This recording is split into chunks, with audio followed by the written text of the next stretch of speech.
अस्सलामुअलैकुम, क्या हाल चाल। उम्मीद करते हैं कि आप खैरियत से होंगे। मर्दाना कि आप हमेशा खुश रहें, हंसते और मुस्कुराते रहें और इसी तरह में अपना प्यार दिखाते रहें। बिल्कुल जी, मेरा नाम मुअज्जम अली है। मैं हूं तारिक महमूद। मैं मोहम्मद यूसुफ। तो आज हम जिस वीडियो पर रिएक्ट करने जा रहे हैं, वीडियो का टाइटल है पीएम मोदी विद रजत शर्मा भारत मंडपम सलाम इंडिया।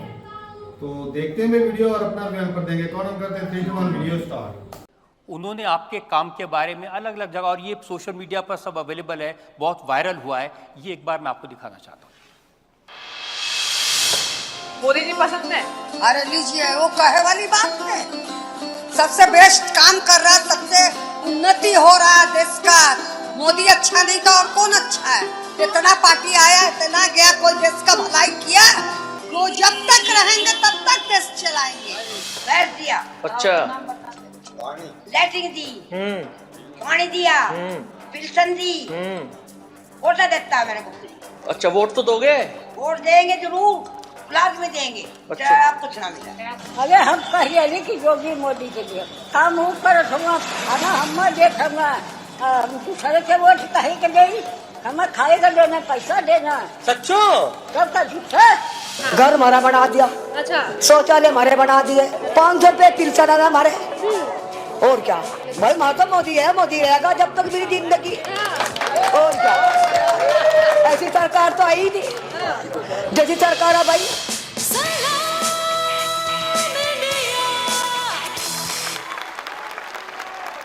एक तो मैं इन माताओं का बहुत आभारी हूँ कि वो ऐसा खुल कर के आशीर्वाद दे रही हैं, लेकिन मीडिया जगत के लोग जरा एनालिसिस करें कि बड़े बड़े नेता भी इतनी बारीकी से, इतनी स्पष्टता से नहीं बोलते हैं जितना एक अनुभव किया हुआ व्यक्ति बोल रहा है। मतलब ये सच्चाई बोल रही है, ये शब्दों का श्रृंगार नहीं है, ये भीतर से निकला हुआ एक आशीर्वाद का पत्र है जी। और यही मेरी ताकत है। और मेरी सरकार की अगर कोई विशेषता है तो यही है लास्ट माइल डिलीवरी। आखिरी व्यक्ति तक जो योजना है वो पहुंचनी चाहिए। और मुझे खुशी है, ये जब मैं सुनता हूं, मुझे खुशी है कि मैं इस काम को कर पाया हूं। और मैं इसीलिए, और मैं दोनों, अगर ये माँ आशीर्वाद दे रही तो वो भी काम इतनी ही लगन से करता हूं, और चंद्रयान जाता है तो वो भी काम उतनी ही लगन से करता हूं। मैं सभी सर्वांगीण विकास के पक्ष में हूं और मैं कोशिश करता हूं, लेकिन माताओं का आशीर्वाद मुझे हमेशा रहा है, ये मेरा सौभाग्य है। मोदी जी हमेशा कहते हैं कि ये जो पैसा इन लोगों तक डायरेक्ट पहुंचता है वो डिजिटल है, इसलिए पहुंचता है। एस जयशंकर आपकी अदालत में आए, उन्होंने बड़ा इंटरेस्टिंग किस्सा बताया। उन्होंने कहा जब वैक्सीनेशन का सर्टिफिकेट दिखाना था, वो अमेरिका में थे, अपने बेटे को मिलने गए थे, तो रेस्टोरेंट में जाने लगे तो उन्होंने अपने मोबाइल से दिखाया और बेटे ने जेब से मुड़ा तोड़ा कागज़ निकाला, तो उनको लगा कि हाँ ये भारत है और ये अमेरिका है। ये एक समाचार सुनकर के आनंद होता है, लेकिन पार्लियामेंट में, देश के सुप्रीम कोर्ट में जिनकी धाक चलती है, ऐसे व्यक्ति जो कभी देश के वित्त मंत्री रहे लंबे अरसे तक, वे पार्लियामेंट में इस युग में ये कहे कि देश में मोबाइल कौन जानता है, इंटरनेट कौन जानता है, ये फिनटेक का तो क्या लेना देना है। और ये बहुत पुरानी बात नहीं कर रहा हूं मैं, कुछ ही वर्षों पहले की बात कर रहा हूं। और दूसरी तरफ मेरा देश डिजिटल इंडिया के दूसरी है। G20 समूह में मैंने देखा, दुनिया का हर देश मुझे पूछता था कि इतना बड़ी रिवॉल्यूशन आई कैसे। और जब लोग आज भी विदेश से मेहमान आते हैं तो उनकी एम्बेसी उनको किसी रेडी पटरी वाले के यहाँ ले जाते हैं और दिखाते हैं कि देखो ये ऑनलाइन पैसे लेगा, बोले ऑनलाइन लेगा, लैंग्वेज नहीं जानता है तो भी। और इसलिए हमारे देश में डायरेक्ट बेनिफिट ट्रांसफर, कोविड के समय दुनिया के कई देशों ने, समृद्ध देशों ने अपने नागरिकों को पैसे देने की योजना बनाई है, लेकिन दे नहीं पाए, उनके पास मैकेनिज्म ही नहीं था। आज मैं जब किसान सम्मान निधि देता हूं ना, 2000 रुपये साल में 3 बार, मुझे 30 सेकंड लगता है 11 करोड़ के खाते में पैसा जमा हो, 30 सेकंड। हमने, मेरे लिए टेक्नोलॉजी, जैसे मैं भ्रष्टाचार के खिलाफ लड़ाई लड़ता हूं, तो एक तो ये जो एजेंसियां वो अपना काम करती है, लेकिन मैं भी टेक्नोलॉजी के माध्यम से ट्रांसपेरेंसी लाने का काम करता हूं। डायरेक्ट बेनिफिट ट्रांसफर हमने करीब करीब 38 lakh crore direct benefit transfer किया है 10 साल में। राजीव गांधी कहते थे कि 1 रुपया दिल्ली से निकलता है तो 15 पैसा पहुंचता है। अब वो कौन सा पंजा ये 85 पैसे मार लेता था, क्योंकि उस समय तो पंचायत से लेकर पार्लियामेंट तक उन्हीं की सरकार थी। अब पंजे के हाथ में झाड़ू भी है। तो पहले पंजा 85 पैसे मारता था, 95 पैसे मारेगा, क्योंकि अब सफाई की सुविधा बढ़ गई उनकी। अब इसलिए आप देखिए, उस हिसाब से मैं देखूं तो 38 लाख करोड़ रुपीस अगर उस जमाने की पद्धति से चलता तो करीब करीब 28 लाख करोड़ रुपया किसी पंजे ने मार लिया होता। अब ये पैसा सीधा जाता है, उसके खाते में जाता है, तब जाकर के आवाज निकलती है। ये जो दिल की आवाज है ना, उसके कान निकलती है। और उसको लगता है कि दिल्ली में उसका बेटा बैठा, उसका असर है। देखिए, सरकारें तो पहले भी रही, ब्यूरोक्रेसी भी यही थी, सिस्टम भी यही थे, तो आपने ऐसा क्या बदल दिया कि अब ये सीधा पैसा जाता है, ये बूढ़ी माताएं इस तरह की बात कहती हैं? एक तो सबसे बड़ी बात यह है कि हमारे देश में अब तक जो प्रधानमंत्री बने हैं वो ज़्यादातर केंद्र की ही राजनीति का हिस्सा रहे हैं। बहुत कम प्रधानमंत्री हैं जो राज्य में काम करके आए हैं, और जो आए हैं वो भी बहुत कम समय के लिए उनको अवसर मिला है। मैं देश का पहला ऐसा प्रधानमंत्री बना जिसको लंबे अरसे तक, लॉन्गेस्ट टेन्योर है मेरे स्टेट का, और एक अच्छे राज्य का लंबे अरसे तक मुख्यमंत्री रह करके आया। और वो भी एक ऐसा मुख्यमंत्री जो काम करने वाला मुख्यमंत्री, यानी फाइलें खाली देखने वाला नहीं, बदलाव की विजन के साथ काम करने वाला। तो मेरे पास वो अनुभव है। तो एक तो उस अनुभव, और जैसे मैंने एक छोटा सा काम किया, शायद मैं पहली बार मीडिया के सामने बात बताता हूँ। मैं जब थोड़ा लंबा समय जाएगा तो जी बिल्कुल, आपके दर्शक बाद में तंग आ जाएंगे। नहीं, ये तो देखिए, आप ये बताइए, तंग तंग आ आएंगे। जाएंगे। मैं दो अनुभव सुनाना चाहता हूँ, इससे आपको पता चले कि काम कैसे होता है और कैसे करना चाहिए। मैं अचानक मुझे मुख्यमंत्री बनना पड़ा था 7 अक्टूबर को 2001 को। मैं कभी एमएलए नहीं बना, मैंने कभी पुलिस थाना नहीं देखा था, मुझे कुछ ये सरकार वर्कार कुछ समझ ही नहीं थी। It's a fact of my life. अचानक मुख्यमंत्री बना तो भूकंप था वहाँ, तो भूकंप के कुछ महीनों के बाद मुझे काम मिला। तो मैं सफर लेने के तुरंत बाद भूकंपग्रस्त इलाके में चला गया, क्योंकि उस शताब्दी का दुनिया का एक बड़ा भूकंप माना जाता है। तो मैं देखा कि लोग को 7-8 महीने हो चुके थे भूकंप को, शिकायतें कर रहे थे, स्थितियां भी मुझे कोई नज़र नहीं आई बदलती। तो मैं देखा कि भी मैं वापस आया, मैंने मेरे अफसरों की मीटिंग ली। फिर मैंने उनको पूछा कि भाई कैसे हैं, क्या है, आगे कैसे करेंगे भूकंप का। तो उन्होंने मुझे बताया सारा कि भाई मार्च महीने तक ये होगा, मार्च महीने तक ये होगा, मार्च महीने तक ये होगा। मैंने कहा तुम्हारे दिमाग में है ये जो फाइनेंशियल ईयर घुस गया है, देश उससे नहीं चलता है। मुझे पहली लड़ाई मेरी वही हुई। मैंने कहा तुम दिमाग में से फाइनेंशियल ईयर निकाल दीजिए, मार्च महीना निकाल दीजिए। 26 जनवरी जब 1 साल होगा, दुनिया भर का मीडिया कुछ कचबुझ में आएगा, उस दिन वो ये देखेगा, तब उसको ये तुम वॉल लेके मत खड़े रहना कि मार्च तक का हमारा योजना है। मुझे बताओ तुम दिसंबर एंड तक क्या करोगे, सारा प्रोग्राम प्रीपोन करो। तो अफसरों को लगा यार ये आदमी को कुछ समझ है। फिर मैंने कहा कोई शायद 43 ब्लॉक्स ऐसे थे जो भूकंपग्रस्त थे। तो मैंने अफसरों को कहा सभी सचिव एक ब्लॉक में जाएगा, फ्राइडे सैटरडे संडे वो वहीं रहेगा भूकंपग्रस्त इलाके में। मंडे को शाम को मैं मीटिंग लूंगा रिव्यू की।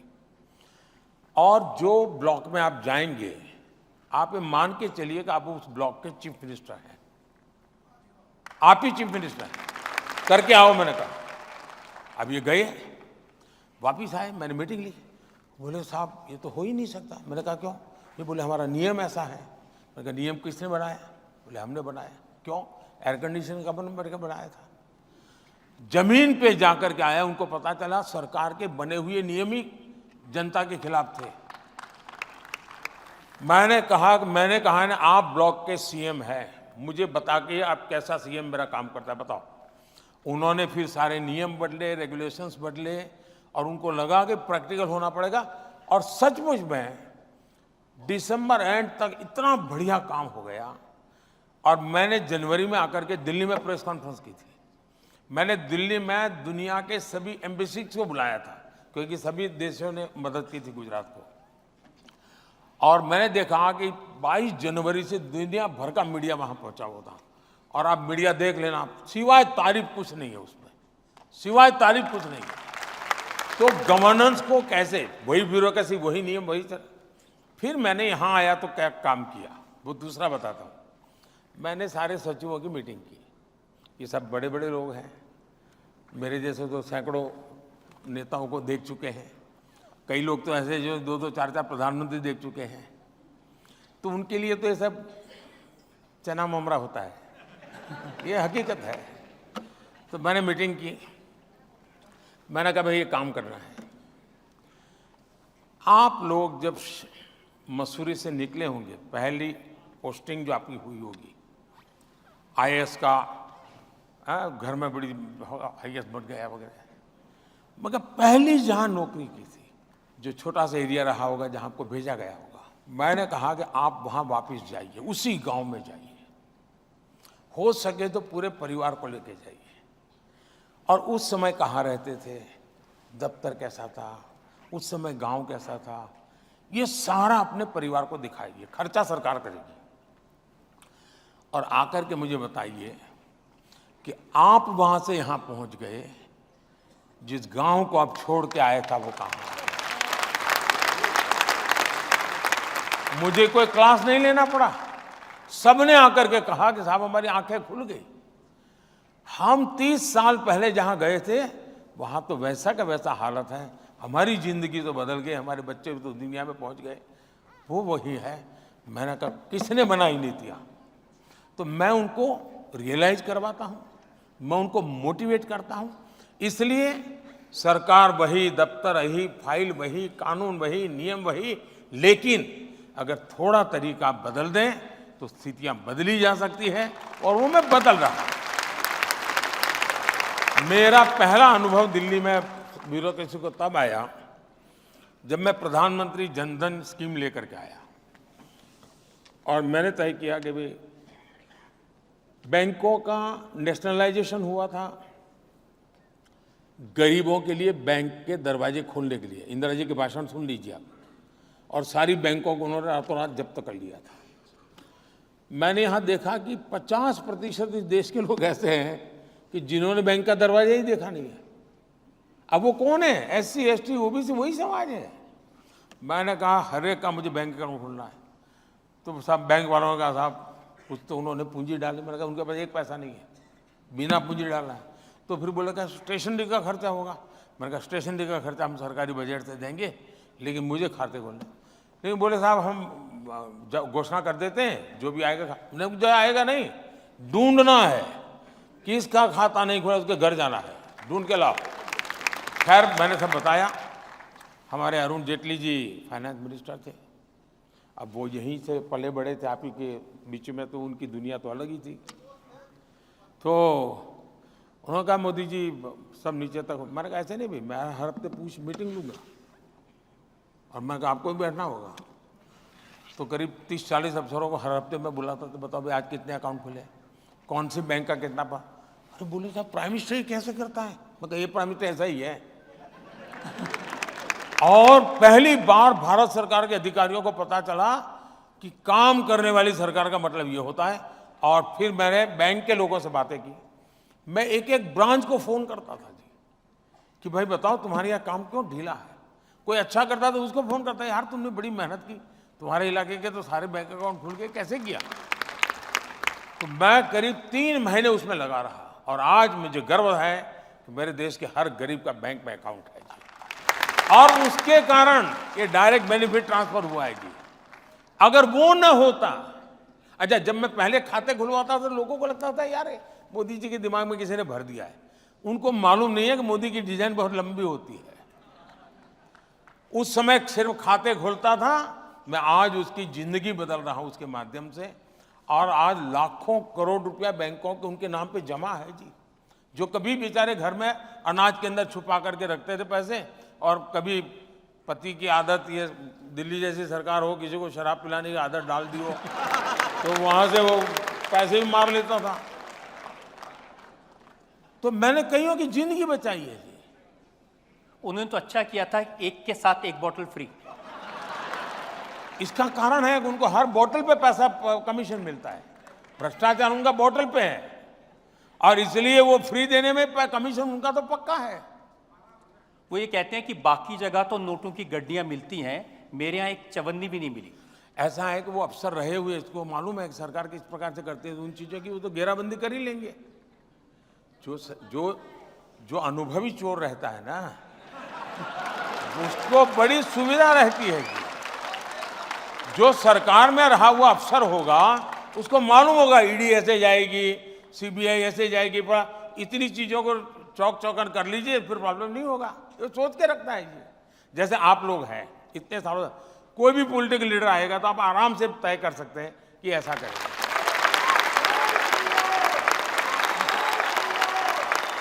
जनता में से 2-3 सवाल हमारे पास में है। सुधीर सेठ का एक सवाल है। सुधीर सेठ, मेरा सवाल है, जो आपके परिवार के सदस्य एनआरआई बाहर रह रहे हैं उनका बार बार हमें पूछना होता है कि इतनी ज़्यादा इन्फ्लेशन को कैसे कंट्रोल किया इंडिया ने पोस्ट कोविड और इतनी वॉर्स के बाद भी।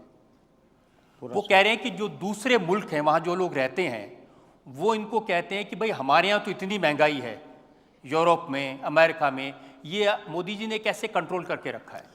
ऐसा है कि मैं जब कोविड के समय मैं बहुत लोगों को मिलता था, कोविड के समय वीडियो कॉन्फ्रेंस से बात करता था, तो दुनिया भर के मैं नोबेल प्राइज विनर वगैरह ऐसे ऐसे लोगों से भी मैं पूछता था भाई स्थितियों में क्या लगता है आपको।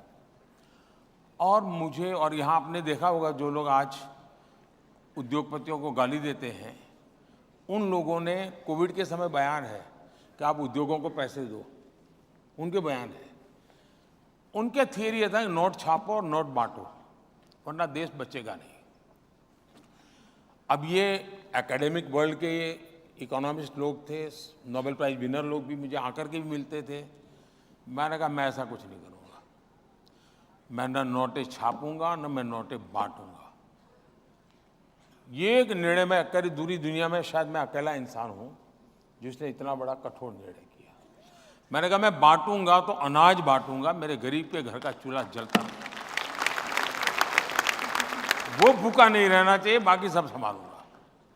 और फिर मैंने एमएसएमई को कहा कि बैंक से आपको क्रेडिट देने की मैं व्यवस्था करता हूं, आप बैंक से क्रेडिट लीजिए और अपनी ताकत बताइए, तो उनको मैं अवसर दूंगा।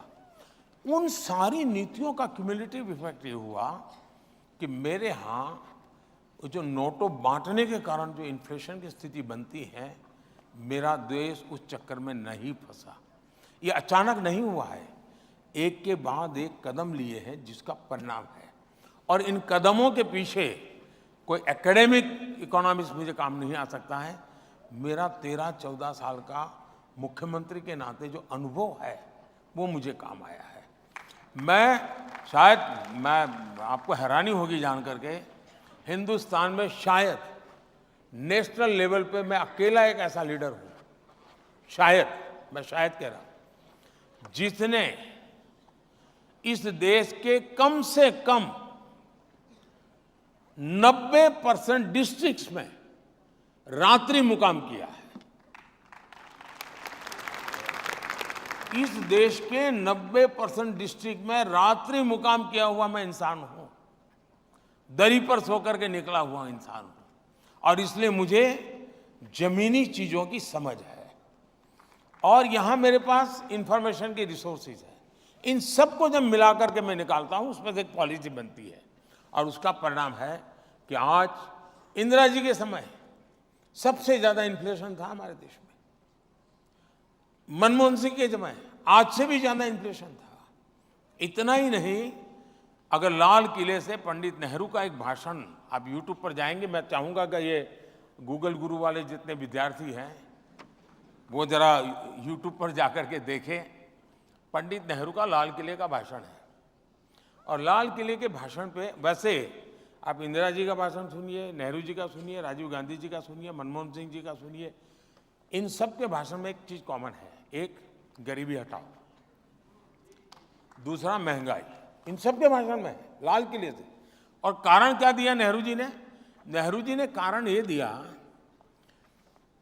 कि महंगाई बहुत है, मैं जानता हूं आपको तकलीफ होती होगी, लेकिन आपको पता है नॉर्थ कोरिया और साउथ कोरिया में लड़ाई चल रही है और उसके कारण हमें जरा महंगाई का मार झेलना पड़ रहा है। ये उस समय उनका भाषण। तब दुनिया का ग्लोबलाइजेशन का माहौल कहीं नहीं था। नॉर्थ कोरिया साउथ कोरिया की लड़ाई से भारत का कोई लेना देना नहीं था। उसके बाद भी भारत की महंगाई के लिए उन्होंने ठिकरा फोड़ा था नॉर्थ कोरिया साउथ कोरिया की लड़ाई में। नेहरू जी का भाषण अवेलेबल है, ये मैं ऐसे नहीं बोल रहा हूं। अभी तो जो लड़ाइयां चल रही हैं उसमें फूड, फर्टिलाइजर एंड फ्यूल तीनों पर सीधा इंपैक्ट है। इसके बावजूद भी आज दुनिया में यूरिया की बोरी 3000 रुपये में बिकती है, मेरे देश के किसान को 300 रुपये से भी कम में मिलती है। तो हमने हर चीजों को उस प्रकार से सिस्टमैटिक कंट्रोल किया हुआ है। उसका परिणाम यह है कि देश में ब्लैक मार्केटिंग भी नहीं चल रहा है, देश में स्कैरसिटी की भी समस्या नहीं आ रही है, ठीक ढंग से चला पाए हैं। ये लोग इतनी गालियां दे रहे हैं लेकिन चिपकती क्यों नहीं है? चिपकती इसलिए नहीं कि ये पुराने डायलॉग लेके घूम रहे हैं जी। अब आप पुराने डायलॉग से नई फिल्म बनाओगे तो नहीं चलेगी जी, बेकार में मेहनत कर रहे हैं। आज हम फाइनल राउंड में हैं, बस 2-3 मिनट में। एक सवाल राजेंद्र टिकिया का है। हिंदुस्तान की राजनीति जो अभी तक देखी है उसमें सोनिया गांधी जी जो कर रही हैं वो राहुल गांधी जी के लिए कर रहे हैं, लालू प्रसाद यादव जो कर रहे हैं वो तेजस्वी यादव के लिए कर रहे हैं, ऐसे ही शरद पवार, ममता बनर्जी, ये सब नेता अपने परिवार, अपने बच्चों के भविष्य के लिए कर रहे हैं। आप जितनी अथाह मेहनत, आपकी मेहनत के मुरीद तो आपके विरोधी भी हैं। हम सब ये आपसे जानना चाहते हैं कि आपके आगे पीछे तो कोई भी नहीं है, फिर आप इतनी मेहनत किसके लिए कर रहे हैं? देखिए, मुझे लगता है कि हर कोई राजनीति में, अभी जितने दलों के आपने नाम दिए, ये दल ऐसे हैं जिनमें 3 विशेषताएं कॉमन है ये इंडिया अलायंस में, और उनको जोड़ने का कारण भी है। ये सभी गौर सांप्रदायिक हैं, गौर जातिवादी हैं और गौर परिवारवादी हैं। अब ये हिंदुस्तान में हर किसी के मन में सवाल उठता है, कुछ लोग अलग तरीके की बुद्धि, इतनी एनर्जी लाती कहाँ से, ऐसे पूछते हैं। कुछ लोग कहते हैं इतनी मेहनत काहे कर रहे हो, क्यों मर रहे हो यार, 10 साल हो गए।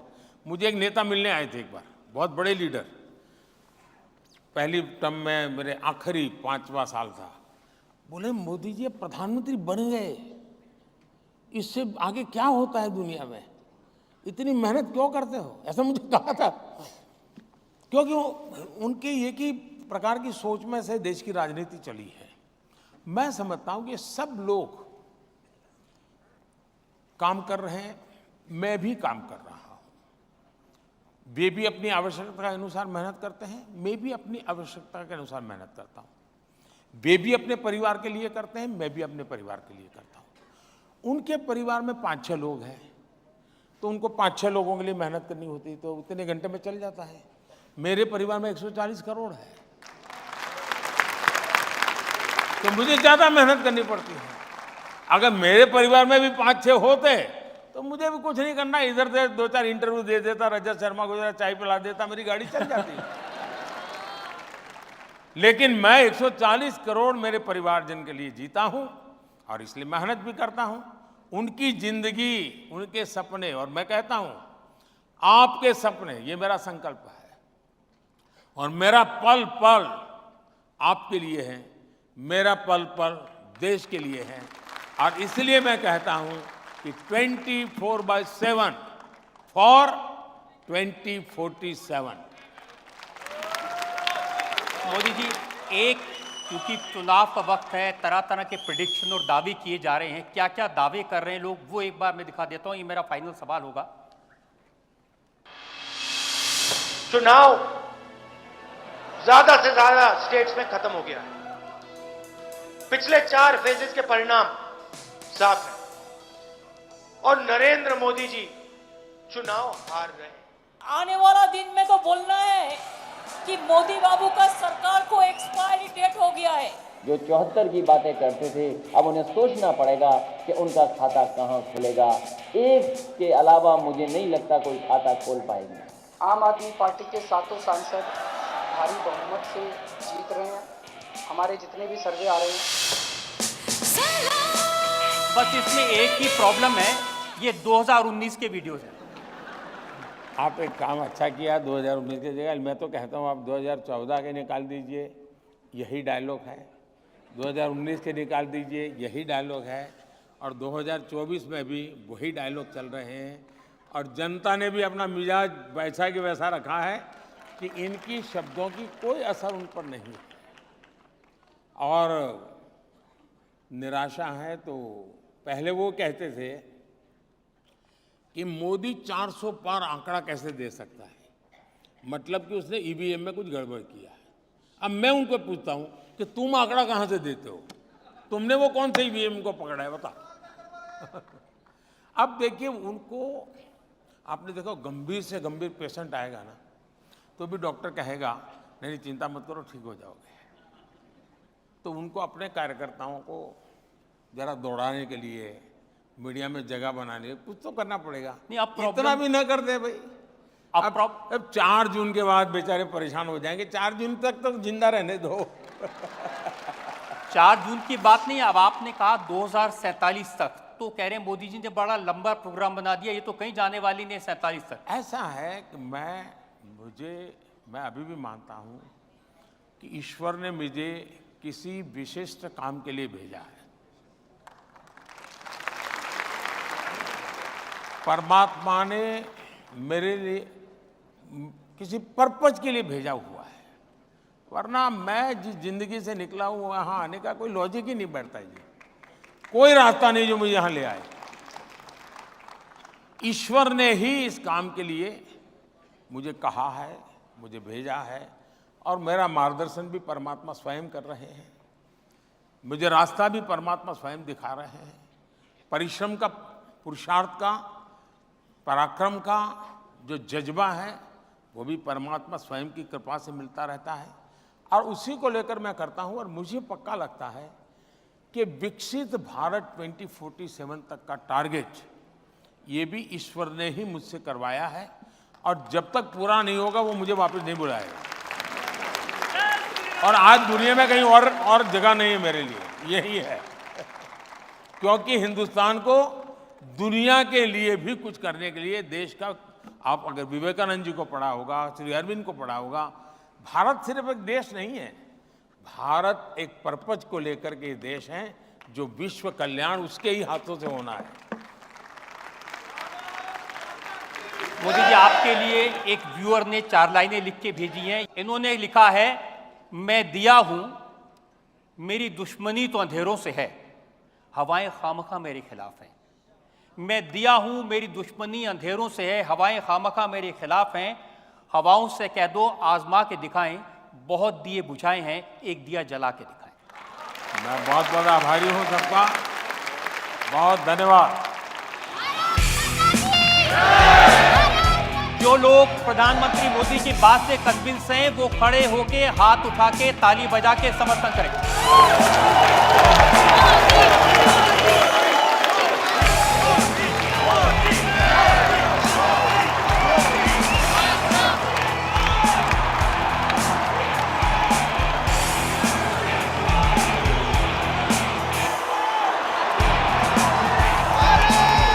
वास्ते। चलो जी, वीडियो फाइनली खत्म हो गए भाई, बहुत इंटरेस्टिंग थी और यकूब ने बड़े हौसले के साथ देखी। जिगर के कई दफा जलन भी थोड़ी थोड़ी होती थी मोदी साहब को सुन के। और एक तो भाई बात ये है कि भाई राहुल गांधी का जो बयान सुन रहे थे ना, वो एक छोटा सा क्लिप दिखाया, राहुल गांधी, ममता बनर्जी, अखिलेश यादव, 19 का कहते हैं आधे से ज्यादा 4 हिस्से में, आधे से ज्यादा हिस्से में इलेक्शन हो चुके हैं और मोदी साहब जी हार रहे हैं। और दूसरे भी यही कह रहे हैं, एक्सपायरी डेट के कुछ बोल रहे हैं और वो तीसरी बार आने वाला है। ओ भाई यार मुझे ये बताओ, मोदी जी 47 तक जिंदा रहेंगे? और 47 तक जिंदा नहीं, 27 का आवाज में ऐसे ही कायम रहेंगे। अभी याद के वहां पर है इनके उधर उम्र का तकाजा भी है, उम्र भी तो है। तो पार्टी भाई यंग लोगों को भी आने दो, बूढ़े खड़ूस लोग तो यंग उनकी पार्टी में भी है, जैसा तो आने देना उनको, जैसा यंग वो आगे आ जाएगा। अमित शाह का बेटा वो जो कर रहा है कर रहे नहीं, वो बड़े पद पे। हाँ याद आ गया, जय शाह के नाम से एक सवाल हुआ था कि किसी ने सवाल किया था कि फलानी पार्टी के बंदे अपनी फैमिली को सपोर्ट कर रहे, फलाना फलाना फलाना।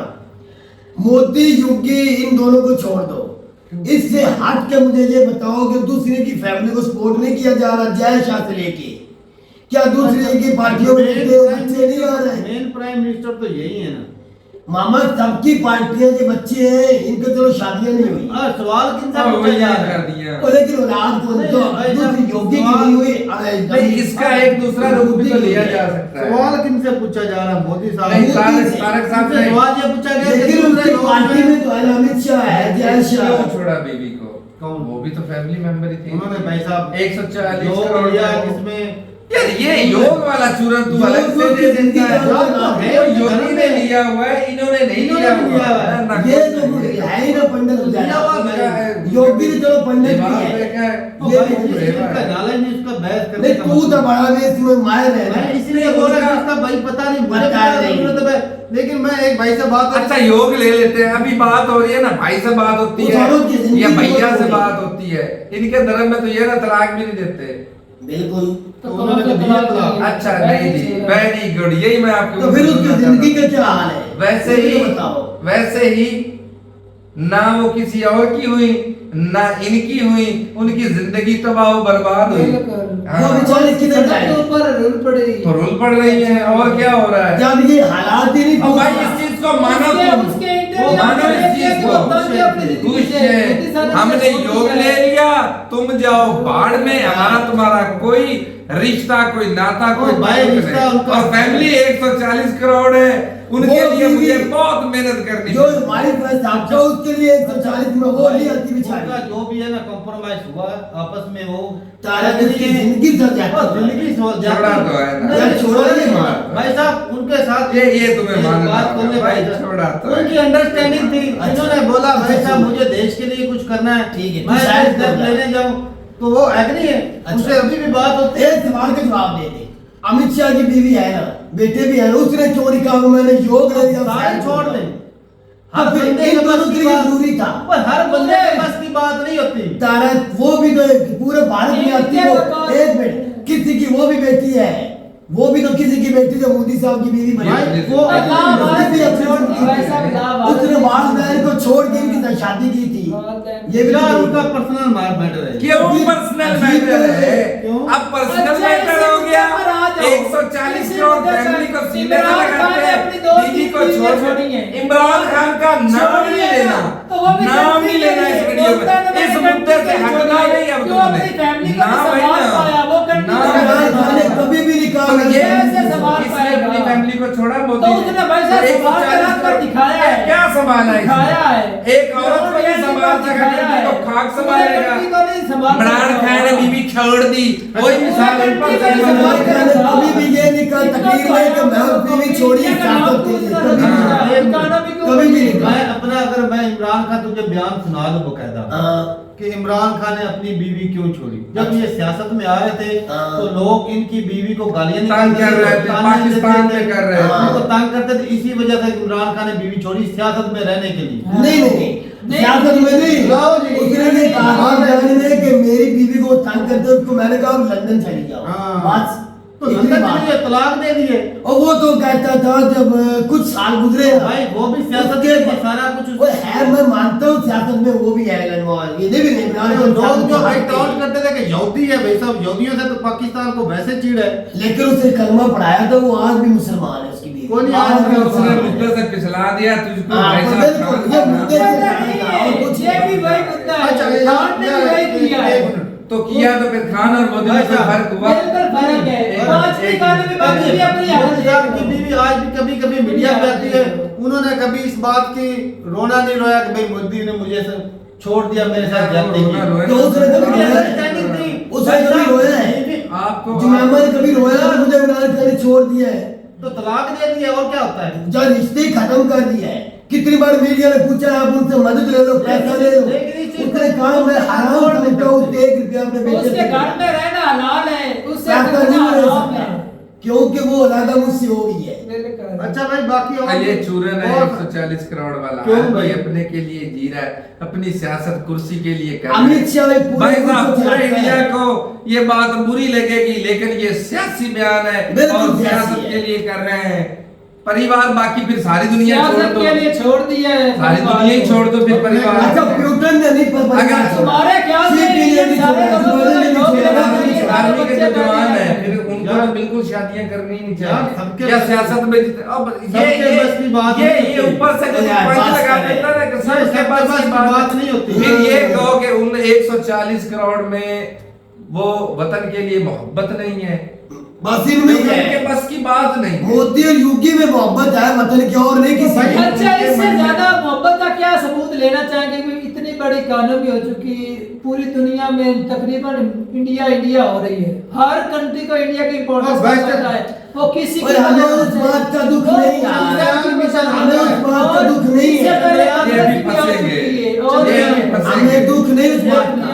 मिशन चंद्रयान कामयाब हुआ, अच्छी बात है। यूरोपियन कंट्री वाले मीडिया पे पता है ये यूके वाले क्या बोल रहे हैं? हमारे वो ट्रेन वाले हाँ हमारे मैंने बनने वाले चांद पे जा। अच्छा उसमें मोदी जी का क्या काम था? क्या वो भाई साहब मोदी जी का ये एक मिनट में बताता हूँ। इसरो के एक मेंबर भी हैं और इन्होंने बजट भी भाई साहब इन्होंने बजट कम किया था, बाद में कम किया है। इन्होंने पहले बजट कम किया था। हाँ, ये बजट बढ़ाते, क्रेडिट लेते, ग्राउंड रियलिटी ये है। Ground reality. अब जब मिशन कामयाब हो गया तो कैमरे के सामने मोदी जी स्माइल, मोदी जी बिल्कुल। अच्छा क्रेडिट नहीं लेना चाहिए, लेना चाहिए। आपने तो बजट चाइना वाले रॉकेट के साथ भेज के बड़े मिठाइयां बांट रहे कौन सी मिठाइयां बांट रहे हैं? वो कौन सा मिशन है? कौन सा वो मिशन? हमने तो इतना तेल के उन्होंने नहीं सारा अपने बचाया। दम पे किया, किसके दम पे दम किया? पे तो हम किया कह रहे हैं हमारे है। मिशन किसके दम पे किया? अच्छा एक जंग होती है, आर्मी लड़ती है या वो प्राइम मिनिस्टर लड़ता, बताओ? आर्मी लड़ती है। तो यार बजट की बात मैंने पहले की वो है। बजट बजट काम किया तो अगर स्पेस इनको स्टेशन कैसे इनको बन रहे इनको हैं? इतना ही शौक स्पेस था, स्टेशन किससे इतनी बना रहे हैं मोहब्बत फिर? थी, अपने उस सितारे को आगे लेकर आना और था तो बजट स्पेस- पर ज्यादा लगाते स्पेस स्टेशन फ्री में बन रहा है। अब दे रहे चलो हैं। बजट बंद काम पहले नहीं अब दे रहे हैं, पहले तो दिया था। ज्ञानी बाबा और ज्ञानी बाबा वो चाइना के साथ जो दिखता है ना, जो दिखता है वो दिखता है। जो अब दिख जब रहा है, कामयाब हुआ जो ना अमेरिका के तब साथ- तब जो पता चला कि अमेरिका के दुनिया साथ तू मिलकर अपना करेगी। बंदा भेज रहे हैं, उसमें इंडिया का बजट लगा कामयाब हुआ है। नहीं भाई साहब, जब फेल हुआ था वो भी मिशन देख लेना कि जो चीफ थे इसरो के किस तरह मिल रहे तो मोदी थपथपा रहे थे उनकी पीठ। यारों बड़े कंट्री का उधर तो शाबाश देनी थी। शाबाश बहुत इसरो जगह फेल हुआ था, कहते हैं तो फेल तब हुआ दिलासा दे रहे थे, मैंने तो भी नहीं ये है, देखी वो है गलत है। यार भाई, नहीं नहीं, सही है, गलत मैंने नहीं है। उसको मैंने गलत बजट नहीं है। टारगेट किया है, मतलब बजट बजट स्पेस स्टेशन कैसे कर रहे जरूरत हैं? थी उतना ही किया ना, बजट इन्होंने कम अब किया। जरूरत होगी तो बढ़ा। हाँ। डिफेंस बजट देकर बढ़ाया कितना? अब देखो पाकिस्तान में तालीम का बजट कम करके इन्होंने डिफेंस का, वो फेलियर रहेगा, तो क़यामत failure तक भाई रहेगा। साहब, अपनी जो जो- फेलियर होता है वो हाँ, होता ही होता है। ये भी समझ अगर हम अगर तालीम को आगे लेकर जाना चाहते हैं, हमारा मिशन होता तो हम तालीम का बजट कम ना करते। अच्छा भाई साहब, एक ना हो सकता है मैं गलत हूँ, कोई लेकिन बादशाह मुझे था- ऐसा लगता है, भाई मुझे साहब, ऐसा लगता कोई है। बादशाह था, उसकी आर्मी नहीं थी, वो कहता था भाई हमें किसी से जंग लड़ने की क्या जरूरत है, नौबत ही नहीं है। नौबत ही नहीं आएगी, हम तो भाई खुश हैं, किसी से दुश्मनी नहीं, कुछ नहीं। तो वो जी क्या किया, किसी दूसरे ने आके उसके ऊपर कब्जा कर लिया। और भाई साहब उनकी जो कब्जा करने वाला, उन्होंने बोला कि भाई साहब आर्मी जो है हर कंट्री के लिए जरूरी है, चाहे आपकी किसी के साथ दुश्मनी है या नहीं, इंडिया के भाई साहब बिल्कुल नजदीक बैठा, चाइना तगड़ा है, उसकी इकानमी 5 गुना बढ़ी है इंडिया। यही तो पीट रहा हूँ, फिर क्यों बजट कम किया? क्या बजट और देना चाहिए? किसका बजट देना चाहिए? टेक्नोलॉजी, इसरो का बजट जितना जरूरत है वो दे नहीं रहे। जरूरत है। कभी उन्होंने बोला कि भाई ये हमारा बजट की वजह जो से पहले से था। अच्छा 1 मिनट, अगर बिलफर 100 रुपए दे रहे हैं तो उन्होंने 80 क्यों किया? वो 100 पहले तो जो 100 ही लेने देते, कभी बढ़ाने थे। जो काम ये समझ में नहीं करना था, रहे। वो 80 में भी करके दिखा अच्छा, दिया। ले। ये होती है अपने वो गद्दी मोदी के जी लिए का नहीं कमाल नहीं, नहीं, वो मोदी जी का कमाल नहीं मियां मिट्टू, वो मोदी जी का कमाल नहीं है, आज वो आदमी टीम ने- का कमाल है। उनको मोहब्बत थी इसरो अपने का- कंट्री नहीं, से। मोदी जी, साहब का नहीं है। मोदी जी को अगर मोहब्बत होती तो ये 120 करते, 80 नहीं करते। उसके हाँ जी। बाद कितने मिशन और चलाए तो भाई, और फिर उसके तो लिए बजट फिर कम जब वो करना कामयाब पड़ेगा। होने लग गए, फिर तो पैसा वो पानी बजट में बदल बना- रहना था, फिर तो क्रेडिट लेना था, अच्छा, इन्होंने हुकूमत इनकी थी। अच्छा मैं बताता हूँ वो आवाम को तो बता रहे हैं, मैंने अच्छा बात सुनेगा वो बजट क्यों कम किया पता है? क्यों किया तू बता। क्योंकि भाई साहब बाहर के कंट्रियों से ऑफरें आ रही थी, वो बाहर के कंट्री के जो सैटेलाइट थे लॉन्च कर रहे थे, उसकी कमाई हो रही थी। अच्छा। इसलिए सरकार ने अपना बजट इधर से रोका ताकि उनकी उधर से भी कमाई हो रही, निजाम चल रहा है। अच्छा। तो इसलिए उन्होंने बजट कम किया था। क्या बात है, क्या बात नहीं किए थे? अच्छा। एक ही दफा में वो दो दफा में 36 समझ आई 72 सैटेलाइट छोड़े थे। हाँ जी। हाँ जी अभी हाँ जी जिस चीज का पता नहीं नहीं, है भाई पता नहीं था। समझ आपने बता दिया है। तो शुक्रिया। भाई वो दूसरे यूके के में थे या किसी और कंट्री के थे, उन्होंने लॉन्च किए थे सैटेलाइट। पता है भाई। अच्छा आगे चलो, आगे सवाल मौदम साहब, मोदी साहब से जो सवाल किया आगे वो अफसर वाला था एक, यार मतलब वो जो तो अफसर ग्राउंड बैठ रियलिटी चुके पर है, ये सारे फसादात पुलिस भाई साहब ढंग से काम करे, यकीन मानो तो किसी भी कंट्री में कोई क्राइम हो ही ना। तो पुलिस कैसे सही करे? पुलिस को किसने ठीक करना होता है? जो सरबराह होता है उसे सो कमान आधे से ज्यादा लोग क्राइम ये खुद करते वो हैं। खुद वाले करवाते हैं। पुलिस का निजाम वो ही ठीक कर सकते हैं जो उनको लेके आते हैं, जो अपनी मर्जी से आईजी लगाते हैं। वो अपने सूबे में जितने सूबे होते हैं स्टेटों में अपना अपना आईजी लगाते हैं ना मर्जी का, वो ठीक कर सकते हैं पुलिस का निजाम, और कोई नहीं करवा सकता। उनके नीचे ये पुलिस जो चलती है। निजाम में पाकिस्तान में चल रहा है वो सेम टू सेम आप थोप देते हो इंडिया के ऊपर। इंडिया तो इंडिया की पुलिस में हमारे हमारे से जैसी है। बेहतर भी निजाम पाकिस्तान में रहा है, हमारे जैसी है।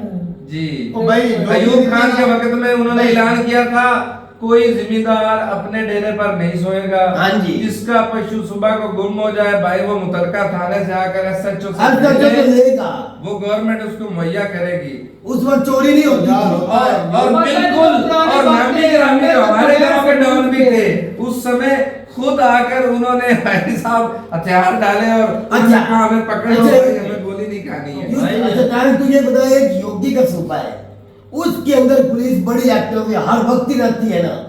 जो कोई क्राइम करता है, किसी को तंग करता है, फौरन ये पहुंच अच्छा जाते काम किया उन्होंने। ये दूसरे सूबों में स्टेटों में क्यों नहीं पुलिस इस तरह एक्टिव हो सकती है? एक ही सूबे में योगी के में दूसरे में क्यों नहीं हो सकती? बता मुझे। सालियों में होती है लेकिन नहीं, जितने उत्तर प्रदेश में पुलिस एक्टिव हो चुकी है योगी के आने से, ये उसको क्रेडिट जाता है। दूसरे सीएम क्यों नहीं बना सकते ये सब? करना दूसरा क्यों नहीं करते मुझे ये स्टेट से क्राइम बता। को- योगी भी तो एक स्टेट का मालिक है, वो भी है। क्राइम रेट पहले से कम हुआ है इंडिया में। तारक साहब सारी स्टेटों में होना चाहिए, सब तो ये कुछ करना अच्छा चाहिए। हुआ, सारी ये स्टेटों अच्छा में- हुआ। हम योगी को क्रेडिट देते हैं उसने अच्छा स्टेटों में किया है। बीजेपी की हुकूमत नहीं है भाई। वो यार ज्यादातर किसकी अक्सरियत है? ये भी फर्क है। अक्सरियत में जहाँ जाए वहाँ तो करें। बाकी भाई हुकूमत जो काम कर रही है वो ठीक है। बाकी वो जो कर रहे थे कि जो पहले काम जो लेट होता था, मोदी साहब के आने से वो काम जल्दी होना शुरू हो गया। जिस तरह कहते थे कि साफ ज़ाहिर है कि बिजनेस ईयर को देखा जाता है कि किस महीने में जो है वो काम जो है वो फिनिश होता है। तो उन्होंने कहा क्या भाई साहब मैं जो है दिसंबर तक ये जो है चाहता हूँ। साफ ज़ाहिर है कि यूकूब अक्सर बोलता है कि इमरान खान जब प्राइम मिनिस्टर बना इसको पता नहीं था कंट्री चलाना कैसे है, इसको तजर्बा नहीं था। मोदी साहब भी वही चीज़ कर रहे हैं कि भाई जब ये सीधे चीफ मिनिस्टर प्राइम मिनिस्टर बन गए। चीफ मिनिस्टर नहीं, अच्छा, पहले एमएलए पे कुछ मतलब इतना वो कह रहे थे मैंने खाना भी नहीं देखा भाई। तो आते ही भाई साफ ज़ाहिर है कि बंदा कुछ आइडिया तो हो गई कि ये काम करना कैसे। लेकिन उन्होंने जो उनके जो विजन आया नजर में कि भाई किस जब उनका अपनी पावर का होगा ना पता कि भाई मेरी पावर ये है, इख्तियार इख्तियार में ये है तो मैं ये कर सकता हूँ। जब किसी को ये पता हो जाए और वो कोशिश करे उस चीज को सुधारने की, तो वो करके दिखाता है, जिस तरह उन्होंने भाई किया। अच्छी जो बात। काम वो 1.5 साल में होना था उन्होंने साल में करवा दिया। सिर्फ एक बात ऐड करने नहीं, सिर्फ एक बात, आगे तेरा सवाल याद रखना, योगी मोदी और इमरान खान में जमीन आसमान का फर्क है। जब वो मोदी आया तो हालात भी अच्छे थे, मुझे सवाल कर लेने देना, और वो किसी के नीचे आया था मोदी इमरान खान, ये किसी के नीचे नहीं आया था। जब मोदी आया अच्छे हालात थे, इमरान खान के हालात बुरे थे। इमरान खान किसी के नीचे आया था, उसकी अक्सरियत नहीं थी। जब ये आए थे, ये पावर में था, ऊपर कोई नहीं था। हालात पिछली हुकूमतों में सियासत और पाकिस्तान की सियासत बहुत फर्क था। ये किसके नीचे गए थे लेकिन इमरान खान अगर मोदी की तरह मिशन लेके आए ना, जो मुद्दा उठाता ना उसको पता नहीं था, नहीं, उन्होंने पता था लेकिन करने नहीं दिया गया, करने नहीं दिया गया। मोदी को रोकने वाला कोई नहीं, उसने अपना करके दिखाया, उसको कुछ करने नहीं दिया। क्यों? ऊपर डंडे वाले बैठे थे, वो करना था जो उन्होंने कहना था। भाई आगे करो। असल में मोदी साहब जो है ना भाई ग्राउंड से काम करके आए। गुजरात में उनकी सरकार रही, उन्होंने गुजरात को ऐसा बनाया, लंबी रेस के घोड़ा इसलिए बोलता हूँ भाई साहब मोदी साहब को, कि उन्होंने ये नहीं किया कि भाई अब मैं चीफ मिनिस्टर बन गया हूँ, मेरा मिशन यहाँ पे खत्म, सारी जिंदगी चीफ मिनिस्टर ही रहना है, एक दो दफा रहूंगा फिर खत्म हो जाए। अक्सर यही होता है, जैसे वो हमारे गांव के चेयरमैन ने किया था। अच्छा भाई वो जी क्या उन्होंने कहा भाई साहब मिशन मेरा लंबा है, वो जी उन्होंने ये करप्शन कम की काम ज्यादा किया। साबरमती रिवर का एक मैं वीडियो देख रहा था, पुराने इसका वीडियो देखा था, भाई साहब गंद कूड़ा करकट इतनी गंदगी थी ना, और उनकी वो बाद में जब मोदी साहब ने इसको साफ किया, वो टूरिस्ट प्लेस बन देखा आंखों से देखा है। वो भाई गुजरात में उन्होंने काम किया, गुजरात की इकोनॉमी में बूस्ट मिला, गुजरात में बहुत सारे बिजनेस खोले गए, स्टार्टअप खोले, गुजरात ने ग्रो किया, तरक्की हुई। उसके बाद जो है भाई साहब वो गुजरात वाला मॉडल जो है वो पूरा हिंदुस्तान में मांग होना शुरू हो गई कि भाई हमें तो गुजरात मॉडल चाहिए। उन्होंने खुद को मनवाया गुजरात में काम। भाई वही बात आ गई, जब बुनियाद ही अच्छी रखी, अच्छा मिशन लेके, उसको रोकने वाला कोई नहीं था, तो आगे ऊपर आता गया। भाई इमरान खान साहब का ये बात तुझे पहले यहाँ पर यकूब का पॉइंट बिल्कुल ये नोट करने वाला है कि अख्तियारात, शुरू में तूने कहा एक बंदे को जब पता चल जाए ना कि मैं ये कर सकता हूँ, मेरा अख्तियार है, और वो उसकी कोशिश करे, तो खान ने कोशिश जरूर की, लेकिन उस अदारे में खान साहब को अच्छाई के काम करने से रोकती रही है। हाँ रोका है, अच्छाई हर जगह पर रोका है। मैं बताता हूँ, उसने कहा था मैं नौकरियां दूंगा, इतनी ज्यादा नौकरी दूंगा, मैं तुझे स्टेटमेंट आज ला के देता हूँ 2020 नौकरियों का। तू बहुत तकरीर करता है, मैं हमारा अगर की स्टेटमेंट ला के आज तो अली मोहम्मद गाजी असेंबली की तकरीर कल के ला के देता हूँ। भाई हमें आर्मी चीफ साहब ने रोका था भाई नौकरियों का इलाज नहीं करना, जो हमने कहा, जो आपने सियासत में वादा किया वो नहीं करना, जो हमने किया वो करना। एक और बताता जाऊं, बलोचिस्तान के अंदर सोने के कारोबार एक कंपनी कनेडा से इमरान खान ने बुला के उसके साथ वादा किया था। इमरान खान को जब वो आए थे कनेडा कंपनी इधर मौजूद है रिकॉर्ड पे, उसने कहा था, अली मोहम्मद खान ने ये भी बताया कि हमें आर्मी चीफ जो फैज मीर था उन्हें खुद जाके रोका कि आर्मी चीफ साहब का कहना है कि आपने ये काम क्यों किया और किसके कहने पे है, आप रशिया क्यों गए, किसके कहने पे गए। इस तरह के हर काम से रोका जो मुल्क को तरक्की ला रहे थे। करता भी रहा साथ साथ, तू ही बोल रहा है। हाँ वो उसकी इतनी उतार दिया,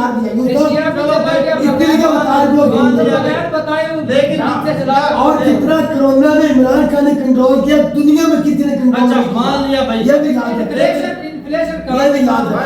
आगे से ये नहीं बोलना कि भाई इमरान खान नया था सियासत में, इसको पता नहीं था, मेरी अक्सर बहस हुई। नहीं मैं तुझे अच्छा बाकी बात हुई इन्फ्लेशन की। नेहरू जी के दौर में कह रहे थे इन्फ्लेशन हुई तो उन्होंने वो साउथ कोरिया और नॉर्थ कोरिया के जंग को मुद्दा बना दिया कि भाई जंग, लेकिन वो कह रहे थे कि उस वक्त जो है ग्लोबल नहीं हुआ था, लेकिन तेल तो उस वक्त भी एक्सपोर्ट इंपोर्ट होता ही था भाई, बहुत सारी चीजें, चलो ज्यादा नहीं तो कुछ ना कुछ तो इंपोर्ट या एक्सपोर्ट होती होगी। ऐसा नहीं फिर उस समय इंडिया के पास उस समय था क्या, कुछ भी नहीं था। आज तो हथियार खरीद रहे हैं, तो उस समय उस दौर की बात हो रही है, जब खुराक नहीं थी, जब एड लिया करते थे। अब तो खाद भी, लेकिन ये है तारक, एक मतलब लेने वाला है और उसकी पोजीशन जब बन जाती देने वाली, तो फर्क तो होता है। और हाँ भाई साहब फर्क होता है। मुझे ना यूसुफ की बात से याद आ गई कि मोदी साहब का ना एक मैं देख रहा था पता नहीं इसी इंटरव्यू में कि भाई जो कोई आसपास के जो गरीब कंट्री ना, छोटे कंट्री उन पे जब कोई दिक्कत आती है, नेपाल की मिसाल दे रहे थे कि नेपाल में कोई जलजला आया या जलजला ही आया, कोई भी डिजास्टर हुआ, तो वहां पर इन्होंने क्या किया, एड दी, उनकी हेल्प की।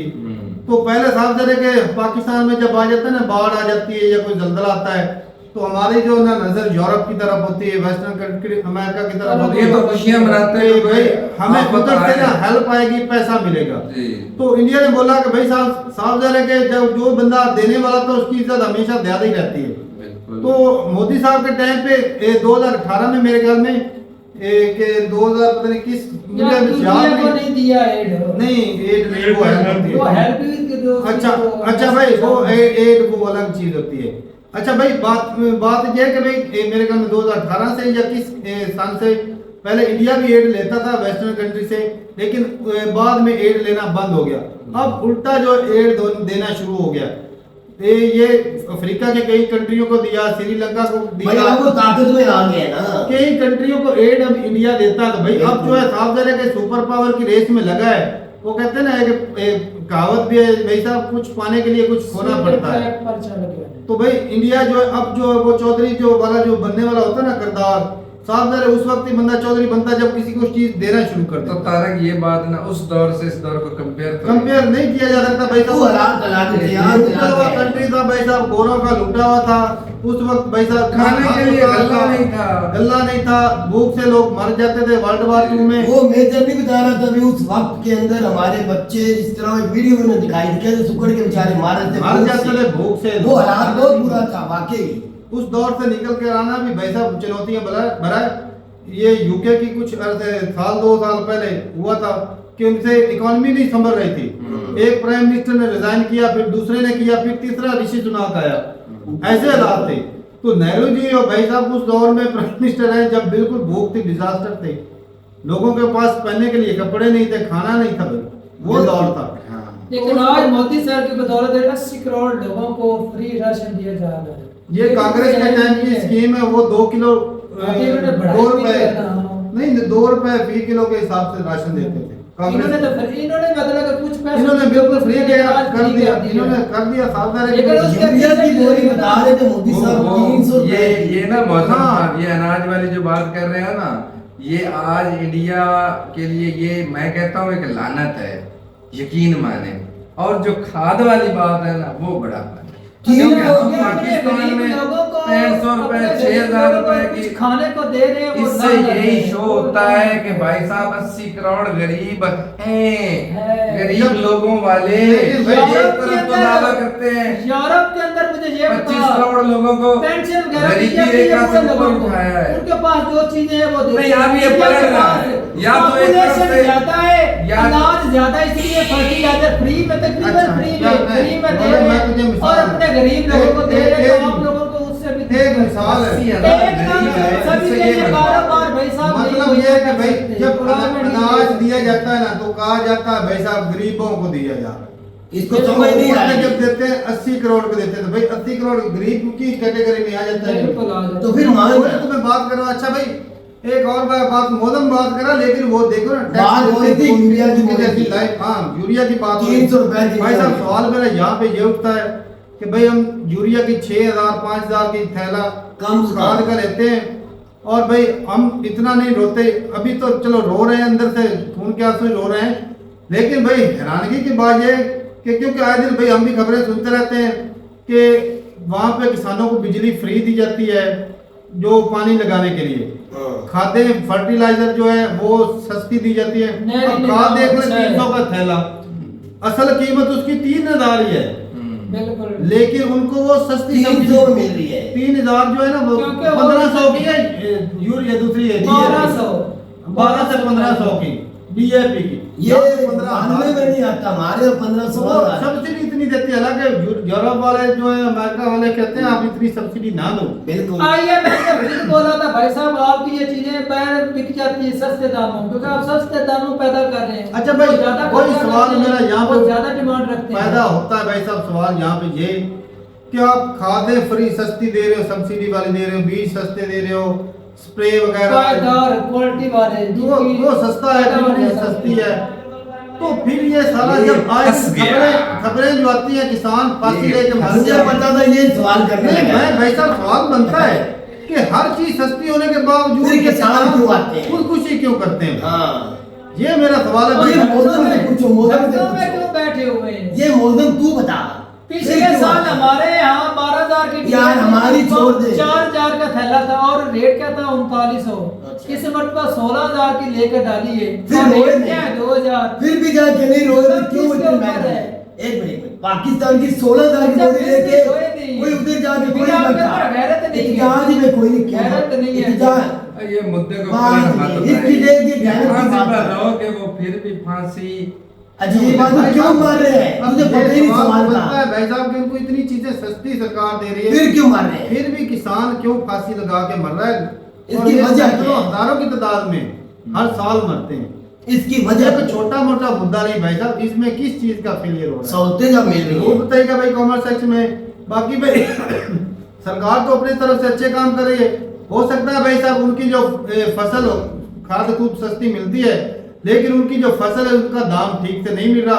बात ऐसा होता है कि कई गरीब किसान होते हैं, वो सरकार से या बैंकों से लोन लेते हैं, लोन का पैसा नहीं चुका पाते हैं, इसलिए वो उनको बेइज्जत करते हैं, इसकी वजह से वो फांसी ये भी हो सकता लगा है। लेते हैं। बिल्कुल। तो ठीक है भाई, अपनी रात जरूर कमेंट सेक्शन में मिलते नहीं, वीडियो के साथ, तब तक के लिए इजाजत दें। अल्लाह हाफ़िज़।